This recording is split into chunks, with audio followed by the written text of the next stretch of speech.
The sun was blazing over the crowded square in Barcelona when my whole world shattered. Emily's voice was sharp, almost cruel, as she leaned out of the rental car window. "Dad, maybe now you'll finally learn to stop clinging to us. You're on your own." David smirked in the driver's seat, revving the engine like he couldn't wait to be rid of me. Then, with a screech of tires, they sped off, leaving me standing in the middle of a foreign city with nothing but a worn-out suitcase and a broken heart. For a moment, I couldn't breathe. The bustling chatter of tourists around me blurred into silence. I had just been abandoned, not by strangers, not by acquaintances, but by my own daughter and the man she chose to marry. I looked down at my wallet, less than 60 euros in cash. My phone, dead. My heart, shattered into pieces I wasn't sure I could ever put back together. And here's the cruel irony. Emily was the child I raised single-handedly after her mother left us when she was only 10. I worked 2 jobs, sacrificed my own dreams, skipped meals so she could eat, and spent years making sure she had every opportunity I never did. And this was my reward, to be discarded like an old shoe in a city where I didn't even speak the language fluently. People walked past me, glancing briefly before turning away. To them, I was just another lost old man, too proud to ask for help. But inside me, something darker than sorrow was rising. "This isn't just abandonment," I muttered to myself, gripping the handle of my suitcase. "This is war." I didn't know how yet. I didn't know when. But I knew one thing for certain. Emily and David had no idea who they were dealing with. They thought I was weak, helpless, a burden, but I was their father, and no one betrays a father without consequences. As I dragged my suitcase toward the narrow side streets of Barcelona, one thought kept burning in my mind. They wanted to erase me from their lives. But I would make sure they never forgot me. If you're watching this, don't forget to subscribe to Wise Revenge. I've got stories that prove one thing. When kids betrays you, revenge can be the sweetest justice. The streets of Barcelona were alive with energy, music spilling from tapas bars, laughter echoing from plazas, and tourists snapping pictures of every old stone archway. But for me, it all felt like a blur. My hands shook as I wheeled my battered suitcase down the cobblestones looking for, what exactly? A place to sit? A phone to borrow? Or maybe just a corner where I could fall apart without anyone watching? The truth hit me harder with every step. My daughter had abandoned me on purpose. I remembered her exact words from the car, and each syllable cut deeper than a knife. "Dad, you've been suffocating us for years." "We don't owe you anything suffocating." That was what she called my love. I had worked myself into the ground for her. After her mother walked away, I became both parents. I fixed her scraped knees, saved every dollar I could to send her to college, even sold my late father's watch to cover her wedding expenses. And now? She called me a burden. I stopped near a fountain in a dimly lit square and sat down, exhaustion pulling at my bones. My wallet had a few wrinkled bills, barely enough for bread and water.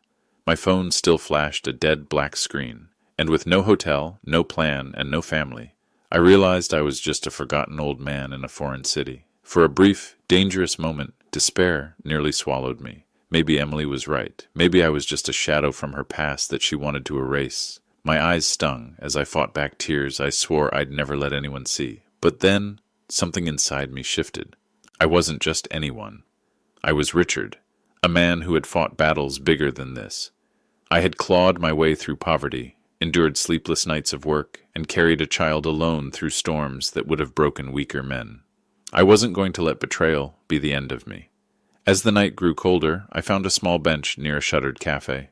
I pulled my jacket tighter and whispered to myself, "Emily thinks she's seen the last of me, but she hasn't seen the father who refuses to be erased." I didn't know how yet, but revenge, wise, patient, and unstoppable, had already taken root in my heart. The night air grew colder as I sat on that hard bench, listening to the city wind down. The laughter from the tapas bars had faded, and the streets were nearly empty. My stomach growled, a cruel reminder that I hadn't eaten since morning. I thought about using the last euros in my wallet to buy something small, but a voice inside warned me, "You don't know how long you'll need that money." As I sat there debating whether to starve quietly or beg for help, I heard footsteps approaching. A woman's voice cut through the silence. "Senor, are you all right?" I looked up. She was maybe in her early 50s, with dark hair pulled back and kind, searching eyes. She wore an apron dusted with flour. Clearly she'd just stepped out of the little bakery across the square. My voice cracked. I wasn't used to admitting weakness. "I'm fine. Just a bit lost." Her gaze swept over me. The dead phone in my hand, the scuffed suitcase at my feet, the exhaustion written all over my face. She wasn't fooled. "You're not fine," she said softly. "Come. I have warm bread, and coffee." I should have said no. Pride demanded I turn her away, but my empty stomach and broken heart won. I followed her across the square into a small, cozy bakery where the scent of fresh bread nearly made me collapse. She poured me coffee so strong it jolted my soul back into my body, then slid a plate of bread across the table. I devoured it like a starving man because that's what I was. "My name is Isabella," she said gently. "And you are?" "Richard." I hesitated, then added, "I was abandoned tonight. By my daughter and her husband." Her brows furrowed, but she didn't interrupt. She let me speak, and for the first time since that rental car sped away, I let the words spill out.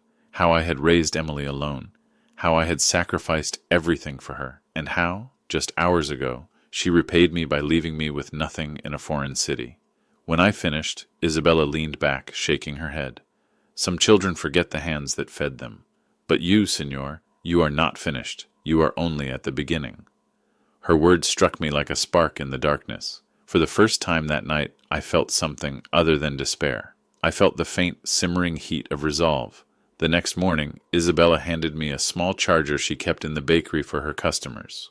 "Here," she said with a smile, "bring your phone back to life. Maybe then you can reach someone you trust." I thanked her, plugged it in, and watched the black screen flicker awake. Relief washed over me, until I saw the flood of notifications waiting for me. Not from Emily, not from David, from my bank. I scrolled through message after message. Suspicious activity detected. Unusual withdrawals. Please confirm authorization. My chest tightened as I called the number on the back of my debit card. After a torturous hold, a polite representative came on the line. "Sir, your account has experienced several large transfers in the past 3 months. To confirm, did you authorize moving $25,000 to an account under the name Emily Carter?" My throat went dry. "No, absolutely not." The rep's voice remained calm, almost detached. "Well, sir, we have signed transfer forms on record." "They appear to be in your handwriting. Signed forms?" "Forged. My daughter, my flesh and blood, had forged my signature to siphon away my life savings." "Check my savings account," I demanded. My heart pounded so hard I thought it might burst. A pause, then the words that destroyed me. "Your balance is $1,200. I closed my eyes, gripping the phone so tightly it hurt. My savings had once been over $150,000. Money I worked for decades, money meant for retirement, for security, for Emily if she ever truly needed it. And now, nearly all of it was gone, drained, stolen by my own daughter. I ended the call and sat in silence, staring at nothing. Isabella noticed, of course. She quietly refilled my coffee, then pulled up a chair across from me. "It's worse than I thought," I whispered. "She didn't just abandon me here. She emptied my accounts. Everything I had." Isabella's jaw tightened. "That is not just betrayal. That is a crime." Her words cut deep. A crime. Yes, it was. But in my heart, it felt like something even worse. It was the ultimate humiliation. To give your child everything, only to have them tear it away and spit on your love. I wasn't just abandoned. I had been robbed. And in that moment, as the weight of my loss crushed down on me, something inside me hardened into stone. Emily thought she had finished me. She thought she had won, but she was wrong. I sat in Isabella's bakery long after the phone call ended, the bitter taste of betrayal still burning in my chest. My daughter hadn't just abandoned me. She had stolen the very foundation of my life. Every late night shift, every blister on my hands, every dollar I had put aside for a secure old age, gone. But even as despair pressed down on me, Isabella's words echoed in my ears. That is not just betrayal. That is a crime. She was right. And if Emily thought she could leave me broken on a bench in Barcelona, she was about to learn what her father was truly capable of. Richard, Isabella said gently, placing a warm croissant in front of me. You can stay here for a little while. Upstairs, I keep a small room for guests or workers when they need it. It is not much, but it is warm. I hesitated. I wasn't the type to lean on others. Pride had carried me through most of my life. But looking at her steady gaze, I realized something. Even a strong man sometimes needs an ally. Thank you, I said quietly. I don't know how to repay you. She smiled. We'll figure that out later. For now, you need rest. Tomorrow, we think. That night, lying in a modest room above the bakery, I stared at the cracked ceiling and let my anger settle into something sharper. Resolve. I wasn't going back to America empty-handed. I wasn't going to crawl home defeated. I was going to rebuild right here, in the very city where my daughter tried to erase me. The next morning, Isabella handed me a small notepad. Write down everything you still have, she instructed. Money, contacts, skills. We build from what remains. I looked down at the blank page, then began scribbling. $1,200 in savings, a lifetime of experience in restoration and antiques, skills I had nearly forgotten I possessed, and one powerful motivator, revenge. Isabella leaned over my shoulder, nodding slowly. You see? You are not as powerless as you think. Her words lit a spark in me. I had lost almost everything, but not quite. I still had my mind, my skills, and the unyielding determination of a father wronged. And with Isabella at my side, I was no longer completely alone. The following day, I woke to the sound of church bells ringing somewhere in the distance. Barcelona was alive again. Vendors shouting in the streets, scooters buzzing past the bakery windows, and tourists already flooding the square. But inside me, something had changed. I wasn't just surviving anymore. I was watching, looking for the crack in the wall my enemies thought was unbreakable. After a simple breakfast, Isabella asked me to help move some crates in the bakery's back room. As I shifted a heavy box, the lid broke open, revealing a stack of old books and decorative ceramics she'd inherited from her late uncle. These? I asked, carefully lifting one of the plates.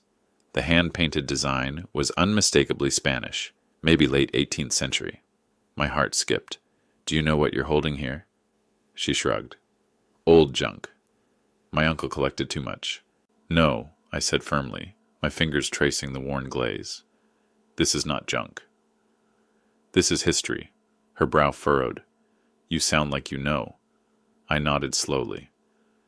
Back in the States, I worked part-time with antique dealers, cataloging, restoring, authenticating. It wasn't glamorous, but I learned to spot value where others saw dust. For the first time since being abandoned, I felt something other than anger, purpose. I spent the rest of the morning sorting through those crates, identifying each piece with the precision of a man who had spent a lifetime training his eye. A cracked porcelain figurine, still worth a few hundred. An early edition Spanish Bible, potentially thousands if authenticated. My pulse quickened as I realized what I was looking at. Not a pile of worthless junk, but a hidden opportunity. Isabella, I said, my voice steady now. This collection could be the key. If we research, clean, and sell these properly, you could turn a small fortune, and I could help you. Her eyes softened. So this is how you repay me, eh? By bringing my family's old ghosts back to life.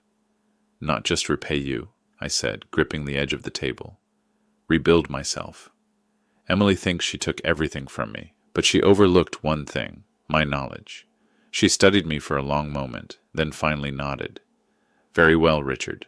Let's see if your eyes are as sharp as you believe. That was the moment the tide shifted. My enemies thought they had stripped me of everything. But in a dusty back room of a bakery in Barcelona, I had found the first stone to rebuild my fortress. The bakery became our headquarters. By day, Isabella sold bread and coffee to the locals, and by night we pulled dusty crates into the back room, opening them like treasure chests. At first, she was skeptical. To her, those boxes had always been clutter, forgotten relics of a relative who never threw anything away. But to me, they were possibility. I held up a delicate porcelain figurine, its paint faded, but its craftsmanship undeniable. This is early Royal Doulton. In good condition, it could fetch at least 500 euros. Isabella raised her brows. For that little thing? I smiled. For that little thing. Next came an ornate silver cross, tarnished with age. I rubbed at the edge with a cloth and saw the glimmer of purity underneath.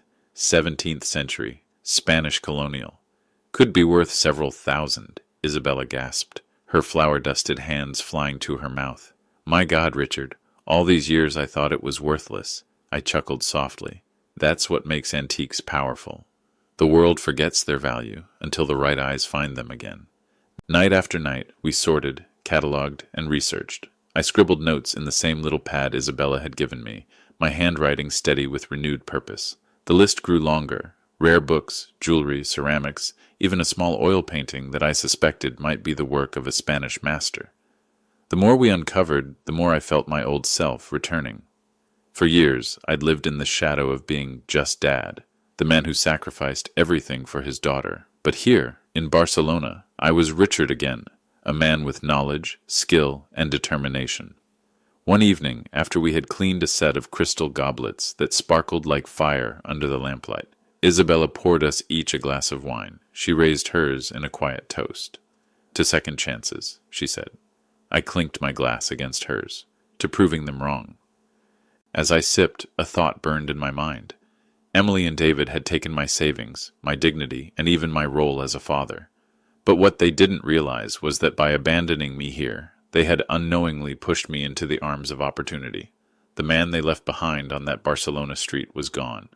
In his place stood someone far stronger, and far more dangerous to betray. Within 2 weeks, the back room of Isabella's bakery looked less like storage and more like a museum. Catalogued items lined the shelves in neat rows. My notepad was filled with details, dates, estimated values, notes on condition. But knowledge wasn't enough. We needed proof. We needed to know if my instincts were right. I have a cousin, Isabella said one evening, wiping her hands on her apron. He works with an auction house here in Barcelona. Small, but reputable. If anyone can tell us what these things are worth, it's him. My pulse quickened. Then let's show him. The next morning, we carefully packed a selection. The Royal Doulton figurine, the silver cross, and the oil painting I suspected was far more valuable than it looked. My hands trembled as we carried them through the bustling streets to the auction house. Inside, the air was cool, the walls lined with gilded frames and glass cases. A man in a tailored suit greeted us warmly, Isabella's cousin, Javier. He raised an eyebrow when Isabella explained how we'd come across the items. Let us see, he said, adjusting his glasses. One by one, I placed the treasures on his table. He examined them with the precision of a surgeon. Minutes stretched like hours as he peered through magnifying glasses, tapped gently with gloved fingers, and scribbled notes. Finally, he looked up. Senor Richard, you have an eye. He pointed to the figurine. This one, easily 700 euros. He gestured to the cross. 17th century indeed. At auction, maybe 6,000 euros, perhaps more. My breath caught. And this painting. He leaned closer, lowering his voice. This could be very special. I believe it may be an early work by Joaquin Sorolla, if authenticated, tens of thousands, possibly over 50,000 euros. The room tilted for a moment. Tens of thousands? From a dusty crate in a bakery? Javier smiled knowingly. We can begin with the figurine and the cross. If they sell well, we move on to the painting, with proper authentication. That night, when the hammer finally fell at auction, the figurine went for 900 euros. The cross fetched 7,500 euros. I walked out of that building with more money in my pocket than Emily had ever thought I'd see again. Isabella grinned at me as we stepped into the Barcelona night. See, you are not broken, Richard. You are only beginning. And she was right. For the first time in months, hope wasn't just an idea. It was cash in my hand. Over the next month, the bakery's back room transformed from a dusty storage corner into a command center for my rebirth. Isabella and I worked like partners in a secret mission, unwrapping old boxes, cataloging each item, and preparing them for Javier's evaluation. Piece by piece, our small collection became a lifeline. A set of crystal goblets, sold for 2,300 euros, a rare Spanish Bible with gilded pages, 11,000 euros at auction. Even the cracked porcelain pieces that Isabella once thought worthless fetched enough to keep us going. With every sale, I felt my shoulders straighten. The stooped old man Emily had left on the street was fading. In his place, The father she underestimated was rising. One evening, as we carefully polished a set of Victorian jewelry, Isabella caught me smiling. "What is it?" she asked. "I was just thinking," I said, running a cloth across a sapphire brooch. "Emily thought she took everything from me. But what she really did was free me. If she hadn't abandoned me here, I never would have found this. Or you." She tilted her head, a soft smile tugging at her lips. Then perhaps her betrayal was a gift. A gift. The irony made me chuckle, but maybe she was right. Because I wasn't just surviving anymore. I was planning. I was dreaming. I was imagining a life where I wasn't a burden, but a man in control again. At night, as Barcelona's lights flickered outside the window, I'd lie awake sketching ideas in my notepad. Not just sales, not just auctions. A business, a brand, something permanent, something mine. An antiques enterprise, I whispered one night. Carter Antiquities. The name sounded powerful, respectable, and poetic, because one day Emily would see that name in the news, and she would know exactly who built it. The money was good, yes, but it wasn't just about money anymore. It was about dignity. It was about proving that I was not the weak old man she believed me to be. And deep down, I knew the day was coming when Emily and David would discover I wasn't gone. I wasn't defeated.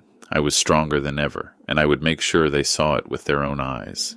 It was a rainy afternoon when Isabella and I decided to tackle the last few unopened crates in the farthest corner of the bakery's storeroom. They were heavy, layered with decades of dust, as if fate had been waiting for the right hands to lift their lids. When I pried one open, the smell of old wood and oil paint hit me. Inside, wrapped in yellowing linen, was a canvas. My pulse quickened as I pulled it free. Isabella leaned close. "Another painting?" I set it on the table, carefully peeling back the fabric. My breath caught. Before us lay a breathtaking scene, a sunlit harbor with boats gliding across shimmering blue waters. The brushwork was alive, each stroke carrying the soul of the Mediterranean. And in the corner, just visible under a smear of grime, was a signature that made my heart hammer. J. Sorolla. Joaquin Sorolla, the Spanish master known as the Painter of Light. I swallowed hard. "Isabella, if this is real, we're not talking thousands. We're talking hundreds of thousands." Her hand flew to her mouth. "Hundreds of thousands?" "Yes." My voice shook, but my eyes were steady. Sorolla's works are coveted worldwide. Collectors pay fortunes for them. This painting alone could change everything. We wasted no time. Javier arranged for a professional authentication, and within a week, experts confirmed what my gut already knew. The piece was authentic, an early 20th century Sorolla, painted during his time in Valencia. The estimated value? Between 300,000 euros and 400,000 euros. When the words left the expert's lips, Isabella clasped my arm so tightly it hurt.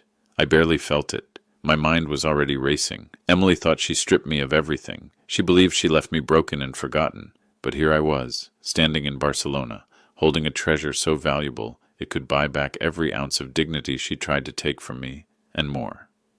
That night, as the rain continued to fall against the bakery windows, I stared at the Sorolla, lit softly by a lamp, and whispered to myself, "This is my weapon. This is how I'll show them who I am." The man Emily abandoned was gone. In his place was a father armed with a masterpiece, ready to rewrite the ending of a story she thought she controlled. The Sorolla painting changed everything. Until then, Isabella and I had been quietly building, piece by piece, turning forgotten relics into stepping stones. But this was a thunderclap. The moment the authentication papers were signed, I knew the game had shifted. I wasn't just scraping by anymore.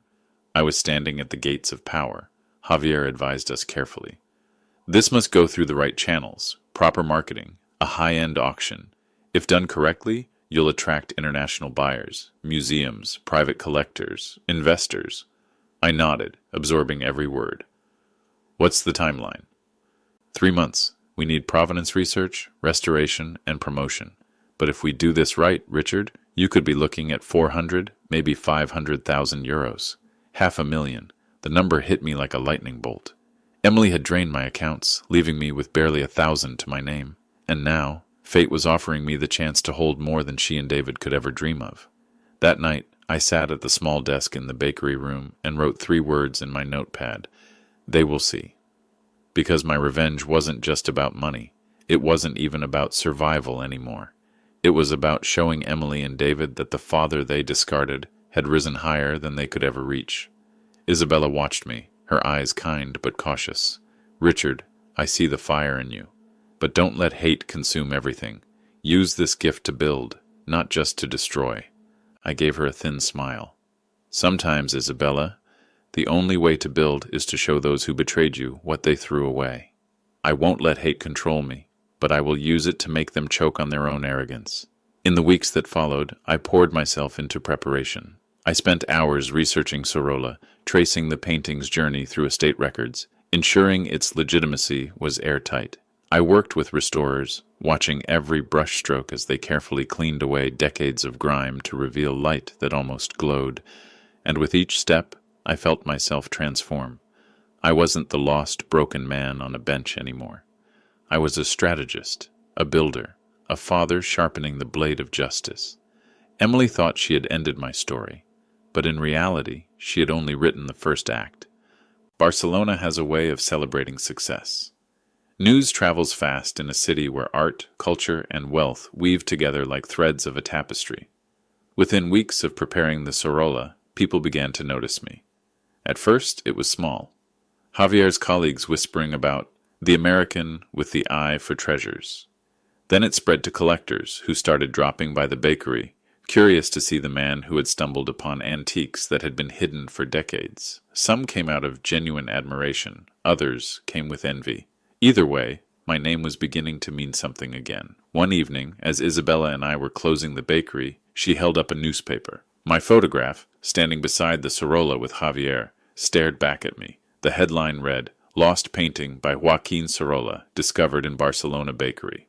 I stared at the article, a rush of satisfaction flooding through me. Emily had once sneered that I was nothing more than a shadow. Now my face was in the news, my work respected, my name recognized. "Richard," Isabella said with a half-smile, "the world sees you now. Even the people you think have forgotten," and she was right. Thousands of miles away, in a quiet Minnesota suburb, Emily and David sat at their kitchen table, scrolling through the same article on their phones. Emily's face went pale as she read. "Richard Carter," she whispered. "That's my father." David leaned over her shoulder, his brow furrowing. "I thought you said he was broke." Finished. "That he couldn't even take care of himself without you." Emily's hand trembled as she set down the phone. "He was. We left him with nothing." "Well, clearly he wasn't as helpless as you thought," David muttered, his voice laced with annoyance. "Look at this. €500,000 for that painting. He's sitting on a fortune." Emily bit her lip, her mind racing. For the first time, it dawned on her. She hadn't gotten rid of her father. She had created something far worse, a man with power, money, and every reason to hate her.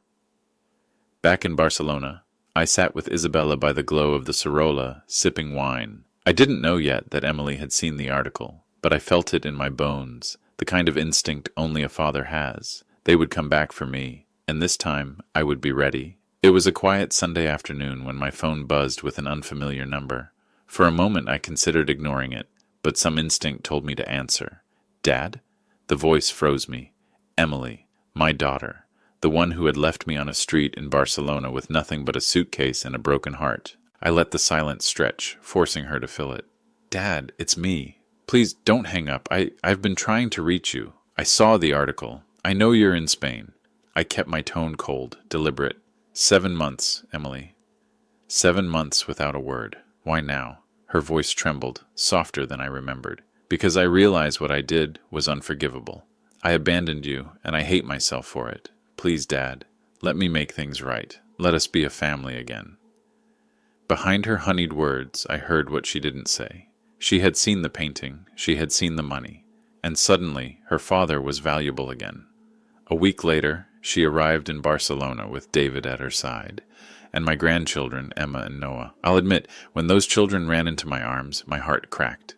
They were innocent. They had no part in their parents' betrayal. Emma pressed her cheek against my chest and whispered, "Grandpa, I missed you." For them, I softened. But for Emily and David, I remained steel. They toured the bakery and storeroom, pretending to admire the antiques. Emily's eyes darted from item to item, mentally calculating values. David, ever the opportunist, asked too many questions about business models and potential expansion. Over dinner that night, Emily finally leaned across the table, her tone syrupy sweet. "Dad, you shouldn't have to do this alone. You've built something incredible, but you're not young anymore. Let us help you. Let us be part of this with you." I sipped my wine slowly, studying her. "Help me, or help yourselves?" Her face flushed. "That's not fair." But I knew the truth. The daughter who once abandoned me hadn't come back for love. She came back for profit. I smiled faintly, masking the storm in my chest. "Very well, Emily. Let's see how much you truly want to be part of my life again." Because what she didn't know was that I had already decided. This time, I would set the rules. And when the game ended, she would understand the cost of betrayal. Emily's sudden tenderness might have fooled anyone else, but not me. I had raised that girl. I knew her smiles, her tones, her calculated pauses. Every word over dinner was a performance, rehearsed, polished, and poisoned with greed. But if she wanted a stage, I would give her one. The next morning, over coffee in Isabella's bakery, I leaned back in my chair and spoke casually. "Emily, David, you're right. I'm not young anymore. Managing auctions, restoration, negotiations. It's tiring." Emily's eyes flickered with triumph, though she masked it with a sympathetic nod. "Of course, Dad. That's why we're here, to take some of the burden off your shoulders." I pretended to sigh with relief. Then perhaps it's time I consider consolidating my assets. Closing accounts, moving funds, preparing to transfer operations back to the U.S., where I'll be closer to you and the kids. David nearly choked on his espresso, but quickly recovered with a grin. "That's a very smart idea, Richard. I'd be happy to help with the banking logistics. International transfers can get tricky." Inside, I almost laughed. They were so eager, so predictable. They thought they were luring me into their scheme, but in reality, they were stepping right into mine. That evening, I met privately with Isabella and Javier. "They'll take the bait," I said. "We'll create the illusion of liquidation. We'll move lesser items into storage while presenting it as if we're selling the most valuable ones. And the money, it won't be real. It'll be numbers on paper, enough to tempt them into action." Javier's eyes narrowed. "Richard, you're playing a dangerous game. If they suspect—" "They won't," I interrupted, my voice sharper than I intended. Then I softened.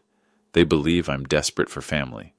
They believe I'm weak. That belief will blind them." Isabella laid a hand on mine. "And when they try to take what isn't there?" I allowed myself a thin, grim smile. "We'll have proof. Their own greed will betray them." For the next 2 weeks, I played the role of the weary father. I let Emily hover with false affection. I let David walk me through financial strategies, nodding as though I trusted him. Every time Emily called me Dad with that rehearsed tenderness, I forced myself to smile. But behind that smile, I was sharpening my knife, not a blade of steel, but of justice, patience, and truth. Emily had once thought she abandoned me for good. Now she was standing in my world, blind to the fact that every step she took was leading her deeper into the snare. The tension had been building for weeks. Emily's smiles had grown sweeter, David's advice more insistent. They believed I was softening, falling back under their control. They believed the old Richard, the tired, lonely father, was back. They were wrong. It happened on a Thursday afternoon. We sat in Javier's office, stacks of documents spread across the polished wooden desk. Emily leaned forward, her hand lightly touching mine. "Dad, this is the last step. Once we transfer the funds to the U.S., everything will be secure. You'll finally be home with us again." I studied her face. She was good, the watery eyes, the tremble in her voice, the perfect imitation of a daughter desperate for reconciliation. If I hadn't known the truth, I might have believed her. David slid a set of papers toward me. "This account will act as a temporary holding place," he explained smoothly. "From here, we'll transfer the full amount into your American bank. It's cleaner this way. Avoids taxes, exchange fees. Perfectly normal, I repeated softly, turning the papers over, as though I were struggling to understand. Inside, my blood boiled. This was exactly how they had drained me before. I picked up the pen. Emily's breath hitched. David leaned in, anticipation burning in his eyes. They thought victory was seconds away, and that's when Javier cleared his throat. Before Richard signs anything, there's something you should know. Emily stiffened. What do you mean? Javier slid another folder across the table, this one thicker, heavier. These accounts? They're monitored, every step recorded, every false signature logged, every call traced. For weeks now, David's face paled. Emily's eyes darted to me, confusion twisting into panic. Dad, what is this? I leaned back, finally dropping the mask I had worn for so long. This, Emily, is what it feels like to be trapped by someone you thought was weak. I gave you a chance to be honest, to change, but you came here only to rob me again. Her mouth opened, but no words came. David sputtered, This is entrapment. No, I said, my voice calm, steady. This is justice. You wrote your own script. I just gave you the stage. The silence was suffocating. Emily's hands trembled. David clenched his fists. For the first time since Barcelona, I felt the weight lift from my chest. They weren't predators anymore. They were prey. Emily sat frozen in her chair, her lips trembling, her eyes darting from Javier to me as though she could still find an escape. David's face was flushed, a sheen of sweat on his forehead. They had come here to rob me once more. Instead, they found themselves caught in the net of their own greed. I leaned forward, my voice low but sharp. Do you know what it's like, Emily, to hear your own daughter call you a burden? To watch her steal the very money her father worked his hands raw to earn? To be left on a street like a stray dog in a country where I knew no one? She swallowed hard. Dad, please, I was wrong. Wrong? I cut her off. Wrong is forgetting a birthday. Wrong is missing a phone call. What you did was betrayal. What you did was theft. David tried to recover, his tone oily. Richard, we can put this behind us. We'll walk away. No harm done. I looked him dead in the eye. No harm done? You emptied my accounts. You abandoned me. And when you saw I had risen from the ashes, you came crawling back to steal again. That's not harm. That's destruction. And it ends today. I slid the signed documents across the desk. Not the ones David had prepared, but the ones Javier and Isabella had drawn up. They were clear, airtight, legal. Effective immediately, you are both cut out of every aspect of my estate. You will receive nothing. Not now. Not ever. Emily's breath hitched. You can't do that. I'm your daughter. I stood slowly, my voice steady as stone. No, you were my daughter. But daughters protect their fathers. Daughters honor their family. You're a thief, and thieves don't get to call themselves family. The silence after those words was heavy, final. Emily's eyes filled with tears, but I felt no pity. Pity was a luxury she had burned when she left me on that Barcelona street. I turned to Javier. File everything. Make it official. Then I faced Emily one last time. You tried to erase me, Emily, but all you did was forge the steel that makes me stronger than you'll ever be. As Isabella and I walked out into the Barcelona sun, I felt lighter than I had in years. Emily and David no longer had chains on my life. I was free. Months passed after that day in Javier's office, and life in Barcelona settled into something I hadn't felt in years. Peace. The bakery still smelled of fresh bread each morning. The antiques still glistened under careful lights in the back room, and Isabella still greeted me with that calm strength I had come to rely on. But inside me, something had shifted forever. I was no longer the man who lived for scraps of affection from an ungrateful daughter. I was no longer the father begging for a place at the table. I had become my own man again, wealthy, respected, and unafraid to stand alone. The Sorolla painting sold for 460,000 euros at a prestigious auction in Madrid. Collectors clapped as the hammer fell, but the only applause I needed was the silence in my own heart, the silence that comes when the weight of betrayal finally lifts. With those funds, Isabella and I expanded. Together we opened a proper gallery, Carter and Torres Antiquities, a name that carried dignity, strength, and a touch of poetry. Where once there had been dust and crates, now there was a thriving business, a legacy. From time to time, whispers reached me about Emily and David. Their marriage crumbled under the strain of financial troubles. Their schemes dried up when they realized the door to me, and to my fortune, was locked forever.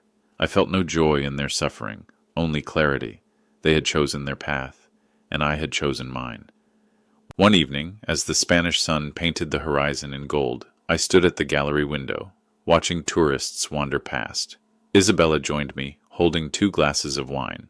"To freedom," she said. I raised my glass and nodded. "To freedom, and to the truth that betrayal never destroys the strong, it only tempers them." I thought of Emma and Noah, my grandchildren, their innocent faces the only part of Emily I still loved. Someday, when they were older, I hoped they would seek me out. And when they did, they would not find a broken old man. They would find a grandfather who stood tall, who had carved out a new life in a foreign land, and who never surrendered. Emily once tried to erase me, but in the end she gave me the greatest gift of all, the chance to become free. And that, my friends, is my story. If you've stayed with me until the end, don't forget to subscribe to Wise Revenge for more tales of justice, resilience, and the sweet taste of redemption. Share this with someone who needs reminding. Betrayal may wound you, but it will never define you.